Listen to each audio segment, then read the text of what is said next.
آج کل چھوٹے چھوٹے بچوں کو شوگر بہت زیادہ ہو رہی ہے. بعض مائیں تو ایسی ہیں کہ بچے پیدا ہوتے ہیں اور پیدائشی ان کو شوگر ہوتی ہے. تو آپ لوگ کیوں نہ ایسی خوراک بچوں کو دیں کہ ڈے 1 سے ہی وہ ایسی چیزیں کھائیں کہ وہ شوگر سے ان کی شوگر جو ہے وہ نارمل رہے. تو میری آپ سے ریکویسٹ یہ ہے کہ ایک تو بچوں کو بھنڈی پکا کے کھلائیں. بھنڈی کے بہت سارے فائدے ہیں. ایک تو یہ آپ کا جو نظام ہے اس کو یہ درست رکھتی ہے.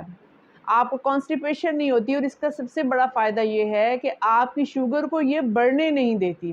دیکھیں اس کا آسان طریقہ یہ ہے کہ بھنڈی کو آپ اس طریقے سے پکائیں جیسے آپ کے بچے کھانا چاہتے ہیں. چاہے گوشت میں ڈال دیں، چاہے اس کو چکن میں ڈال دیں، چاہے قیمے میں ڈال دیں، اور 10-12 بھنڈیاں آپ رات کو پانی کے جگ میں ڈال کے رکھیں، اس میں پانی ڈال کے رکھیں. بے شک آپ اس جگ کو فریج میں رکھ دیں اور بچوں کو پتہ نہ لگنے دیں. اگر ان کو پتہ لگ جائے گا تو وہ پئیں گے نہیں.